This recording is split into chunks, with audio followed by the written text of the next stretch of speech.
some gon' leave like trees in the wind. Well, y'all gon' see like B to begin. That BC days, y'all free to pretend. Ayy, cap on the internet, rap, we ain't into that. Fact, I'ma interject crazy. Ayy, whack, I'ma intercept that with the intellect. Chat, better give me that gravy. Ayy, that mean chicken. Gotta blow that, get it back, never know the cause. Yak, get the black, and a few stacks, never gon' lack any cobras, dog. Ayy, I don't got a cross for the NBA. I seen Tobin, the all-white promo vid. And if God be for me, I ain't got a mind to against me. Ayy, shoot the shot like I'm Curry. Ooh, I don't cap for my pitches. Ooh, narrow way, but I'm sturdy. Yeah, I don't pass on the scriptures. Ayy, walk with it 4 seasons. Never going back is no reason. Devil trying to tag you, throw demons. I don't never lack, I'm pro defense. Double check y'all Twitter feeds. It's a whole lot of big cap, like a biz hat, no ministry. Yeah, the wall fall like winter leaves. And if you don't got Christ in the middle with the bread like a centerpiece, you'll probably gotta read too. No sheep food, so hard for the inner peace. All cap like Captain America. Cap Satan and capture the area. Cap Crunch, Cap Marvel.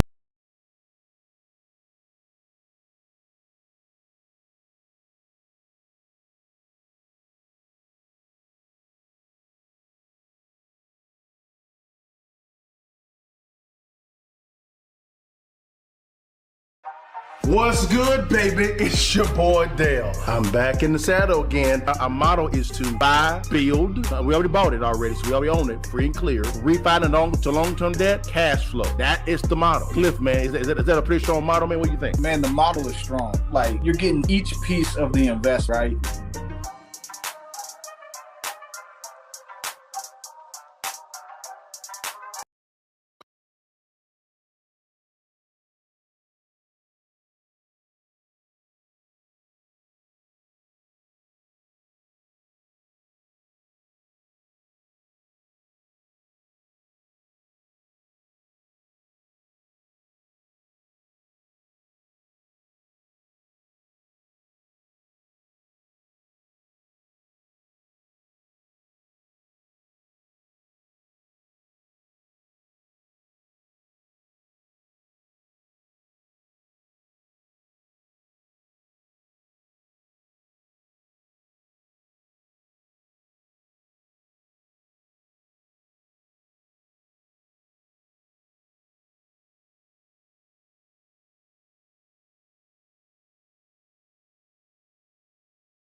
What? Can you guys hear me now? Can you hear me now? Can you hear me now? Let me know if you can hear me now. I don't know what's going on, guys. Can you guys hear me? Forgive me if you can. Can you hear me, guys? Please let me know in the comment section if you can. I'd be greatly appreciated if you can hear me. I don't know what's going on. Can you guys hear me well? Please let me know if you can. Can you hear me? Can you guys hear me? It's saying that it's playing it on my end. I want to make sure you guys can actually hear me. Can you hear me? If not, I'm about to start everything over there.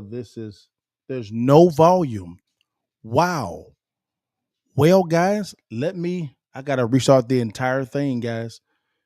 You can hear me? There we go. Okay, good. You guys can hear me now. Okay.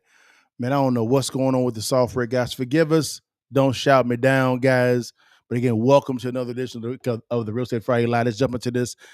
This is the current market analysis. We're going to be talking about, guys, the jobs report. It came out, guys, and it didn't come out too well. And I want you guys, I want to go to CNBC because they do a really good job at unpacking what this is. They were diving into that topic. Here we go. Let's dive into that. Here we go. For the October jobs report, Rick Santelli has that number. He will in about a second. Hey, Rick. Yes, the big jobs report, and the prophecy came true. Jobs light, 12,000 in non-farm payroll. Wow. That is the lightest going back to December of 2020. And partially explained, of course, by storms, hurricanes, and strikes. But there's more nuance to come. If you look at what the unemployment rate is, that remained at 4.1. So people are going to scratch their heads. Hey, lousy jobs report. Why 4.1? because the rate comes from the household survey, and the household survey counts those that are off work, absent due to strikes and storms. So they're counted as employed. It remains at 4.1%. Now, let's look at the average hourly earnings month over month. They remain sticky, up 0.4. I would think that's a good thing. We're expecting a 0.3 number, and in the rearview mirror, the 0.4 was revised to 0.3. Now, if we look, So it sounds like what they're saying is the 12,000 jobs report is they're not really surprised by that because of the hurricanes and things of that nature. And that's cool and that's wonderful.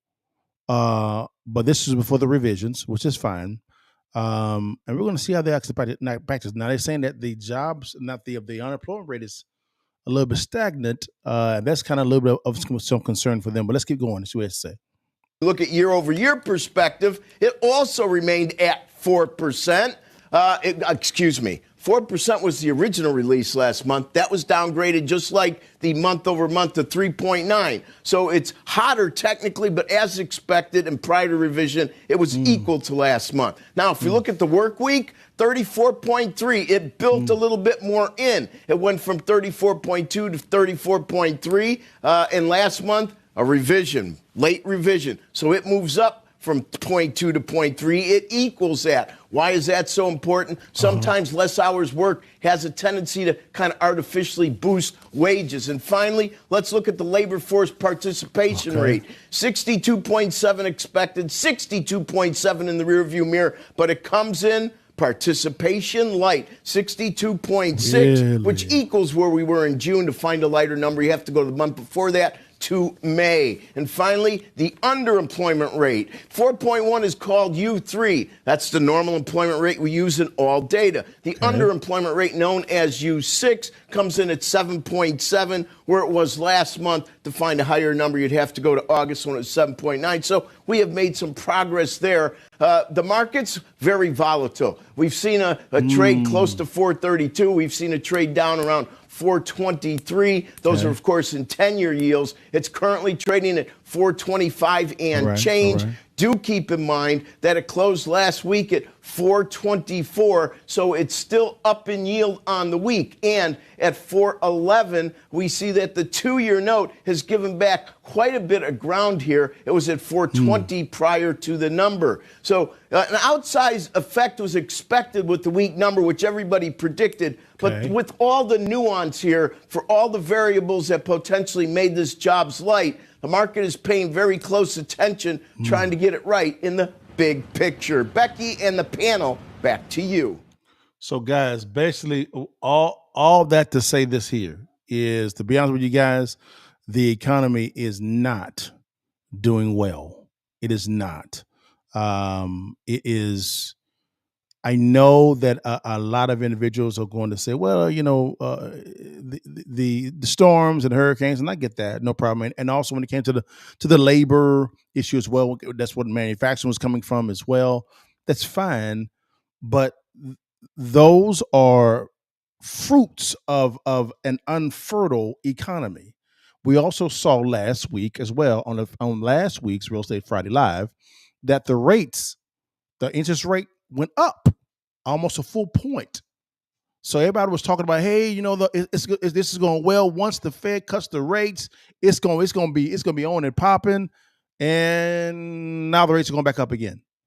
So if anyone is telling you that this economy is healthy, they are lying to you. It is not healthy. There's a reason why mortgage applications are down, because the DTI, which is what you need to qualify for a mortgage, right? When it comes to you buying a homestead property, right? It's too high because people owe too much money on their credit card debt, and their wages and their savings are low. And again, inflation is outpacing wage growth. Look at the fruits. The fruits is what tells you if something is good or not. Damn the spin, look at the fruit. It's real simple. It is not hard. You can say that I'm fear marketing. You can say whatever you want to say. All I know is, hell, details and numbers do not lie. Now, if you want to be fooled, fool yourself. But I'm trying to tell you guys, this is not healthy at all. Now, guys, something else actually happened in the city of Chicago, right? City of Chicago. Well, the current mayor, Brandon Johnson, ran on not raising taxes, right? That's what he ran on. Well, he came out with a budget. This is actually came out as of today, I think yesterday, I believe, that he's going to raise property taxes $300 million because there's $1 billion gap there in the budget as far as a shortfall. But he ran on not raising taxes. Hey guys, I'm not making this up at all, guys. Let's see what's going on. And he is actually asking for the city council to bless this, to approve this. So we're going to get to see exactly what the city council is talking about. Here we go. Let's see what's going on. It is official. If you live in the city of Chicago, Mayor Brandon Johnson wants to increase your property taxes. That decision is a huge reversal on a campaign promise that helped him make it to the 5th floor of City Hall. Our Sabrina Franze is there live now with the details of his plan. Sabrina. It is a hard pill to swallow and one of the hardest things to convince City Council of. Mayor Brandon Johnson proposing in his 2025 budget a $300 million property tax increase. He says that is the only way to bridge a budget gap that's nearing $1 billion. Wow. No more disinvestment. How do you have a $1 billion shortfall? How? And you still got your job. How do you have a $1 billion shortfall? And this is not just on Brandon Johnson. This is on him and his predecessors and the city council. How do you have a $1 billion shortfall and be okay with it? Good God. No more selling off our public assets. I am saying no to those bad habits. Mayor Brandon Johnson backtracks on one of his key campaign promises in his second budget address to City Council. When it came down to either mass layoffs, curbing vital city services, or an increase in property taxes, I would certainly much rather tax the rich. What? But I did have to make the choice to increase our property taxes. In his Okay, let's walk through this. He's saying that he would much rather tax the rich. It's always the line they go to every damn time. Tax the damn rich. And so now what's happening is they're saying that this $300 million property tax hike is somewhat sort of taxing the rich, and it's not going to affect the rich at all because they got contingency plans in place. But if you're not one of them, you don't. Don't you worry. This is not. We're going to talk about how this could be an opportunity for investors in a second. Let's keep going. Here we go. 2025 budget proposal. The mayor is asking City Council to approve $52 million to help connect young people to employment opportunities, $40 million to expand the existing city shelter network to 6,800 beds, $29 million to help households moving from temporary homeless shelter. Okay, who is this shelter for? Right? And it's just for moving to stable housing. Who's this housing for? Who's it for? To stable housing and $2 million to build capacity at 3 new mental health clinics. For whom? And to respond to mental health emergency calls. We will not have layoffs in this budget, and we will still raise more revenue to ensure that we can keep up with our investments.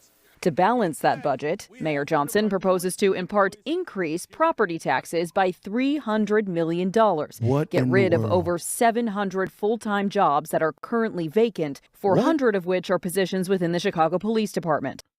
Well, hold on. I thought you said we weren't going to lay nobody off. I mean, this is saying that 400 of these positions are Chicago Police Department in officers, and at the exact same time, right? He's saying that they don't know if there's going to be sworn or citizens. I thought you wouldn't lay nobody off. And how do you have 743 vacant full-time jobs? And you're getting rid of those? Why aren't you filling those vacant jobs? I don't understand. This doesn't make any damn sense. It's not clear how many are civilian and how many are sworn. There's no way that we can negotiate on the property tax issue. This is not the time for a substantial property tax increase. When you're in a community and you're fighting and you come from a marginalized, already disinvested community, and to say, hey, residents, I'm going to raise your taxes, they're going to kill me. She's spot on. That alderwoman is spot on. They're spot on. How does it make sense to raise property taxes in an inflationary high economy where the cost of goods and services and the cost of living is high, right? Incomes have stagnated and savings at a record low. How is that good fiscal policy to tax individuals because of your mismanagement? And I guarantee you, this is because of the new migrants that actually came in, the illegal immigrants that came in. It's for them. It's for them. Where was this at when it came to COVID-19? Where was this at? What was this at for the citizens? This is bad stewardship. Horrid, and he's still the mayor. I don't understand it. It didn't make sense, but it's okay. Good opportunities for investors like myself. Because folk ain't going to be able to pay that property bill, tax bill. Oh, but we can come in and help you out. Don't you worry. Your partner got you. Here we go. Let's get it in. Cuts to CPD, another major concern. If you're talking about significant cuts to the Chicago Police Department, along with the significant property tax increase, I would be a no. So you want to cut the police department in a city where crime is out of control. How does that make sense? This is man, and he's still the mayor. She's still the mayor. I'm trying to figure out why he has not been impeached. If you're so upset, and then you see these videos of citizens coming out and complaining. If you're so upset with them, impeach the man. You voted for this. It's okay though. Your mismanagement, unfortunately, I mean this in all love, is an opportunity for investors like myself. Don't you worry, your partner got you, y'all. This is I gotta say this, guys. This is, come on. Dog. Come on, man. Come on, y'all. This is a train wreck. This is what you voted for. But it's okay. Opportunity is knocking. Don't you worry about it. All right. So, guys, now this is, I'm just trying to figure out how does it make sense to cut the Chicago Police Department and you need more policing in Chicago. I'm confused. It didn't make sense to me at all. You are concerned about what's going on with this economy. I know I would be, man. You have the stock market not doing too well. You have inflation outpacing wages right now.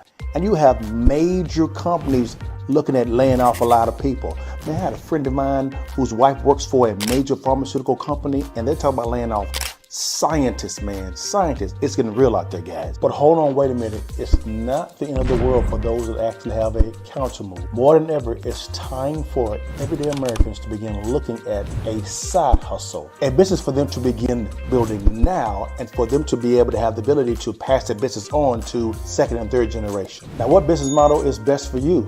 That's a great question, and the only person that can answer that question is you. The good news is a good friend of mine, Matt Sapala, actually did a good presentation on presenting the passive income blueprint. 3 effective ways to generate $1.5 million in passive income. The most powerful word in business is cash flow. And even a more powerful word is passive cash flow. I know, because I've been able to live the life of my dreams because of passive income. Most individuals focus on commission-based, generating commission. What if you can actually generate $1.5 million in passive income that can change not only your life, but generations to come, guys? Click on the link below or swipe up, guys, and I think you'll be blessed with what you see. God bless you. See you on this side.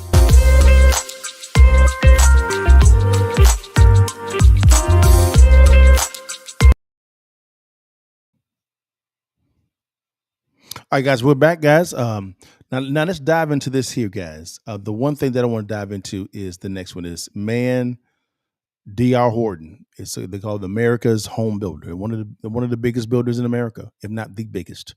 They came out with the CEO came out and said some stuff that was concerning. And so, because this is a real estate training live, I thought it'd be wise for us to see exactly what he's talking about to dive into this entire thing. So let's dive into what this CEO is saying concerning the new construction and housing market. Let's see, let's go. America's largest home builder, D.R. Horton, just reported a dramatic warning for the 2025 housing market that you all need to be paying attention to. You can see Reuters just reported on this, indicating that D.R. Horton sees downbeat 2025 sales on buyer uncertainty. Their shares went down 11% on this earnings report. And I'm going to tell you what's particularly scary is what I'm seeing on prices of houses right now in D.R. Horton communities. Like when I go on Zillow and look at D.R. Horton homes across Florida, I'm seeing lots of big price reductions. Take a look at this, everyone. The owner of this D.R. Horton house in Ocala bought it for $360,000 in June 2022 and is now selling it 2 years later for $325,000, a 10% loss on their purchase price. Meanwhile, in the same community, there's another house that the owner bought for $305,000 in July 2022 and is now selling for $280,000. And so we're starting. So guys, you can actually see what the CEO was talking. He was talking about how, because of the condition of the economy, mortgage rates creeping back up, DTIs for borrowers is at an all-time high, right? Which leads to borrowers not being able to qualify for a mortgage to be able to acquire a new home. You're beginning to see the remnants of what I've been saying all along. I don't see this spike in home sales because the fundamentals didn't make any sense. They did not, guys, at all. This is D.R. Horton, the biggest home builder in America, the biggest. The CEO saying this. This didn't benefit him at all to say this at all up front. He would typically, a CEO said, hey, prices are down, rates are down, let's go out and buy. Here's some incentives, come buy your homes. He's saying something totally opposite of what these so-called economists are saying. Again, not saying all economists are wrong, but I typically do the exact opposite of what they say. And I'm batting 1,000. I'm batting 1,000, guys. Again, this is the CEO of the biggest home builder in America. Again, guys, numbers, facts, right, guys? But guys, man, I have to cut it a little short today, guys, because of the fact that I am a daddy first. I'm a dad first, guys. I am going to most likely go a little bit deeper, most likely tomorrow on these topics. So I'll let everybody know what's going on tomorrow. I am by myself today. My wife is taking care of some family business for the family. But guys, tomorrow I'll be going a little bit deeper into the jobs report, into the Chicago property tax situation, as well as the D.R. Horton situation. Let's go a little bit deeper there. And we're going to be talking about Donald Trump came out with 3 new tax proposals. We're going to analyze and make sure if they even make sense. All right. He's promising a lot. We're going to talk about if he can even get this done. Right. Sounds great in theory, but we're going to have to see if this makes any sense. And we're going to invite in a tax strategist to unpack it, not me on my own. It's going to be a tax strategist unpacking this for us. But guys, man, thank you for your time. Forgive me, guys, for the issues with the with the live stream initially. We have a new software, we have a new mixer, and I like to be prompt and on time, as well as give you a good show because you guys invest time with me. But don't get it twisted. Tomorrow we go deep into details here. So tomorrow, bring your pens and papers, things of that nature. So guys, I end it every single time. Before you leave and while you can, you see that thing, baby. Take that damn picture and give it to your mama and them. And holler at your partner. God bless you guys. See you tomorrow.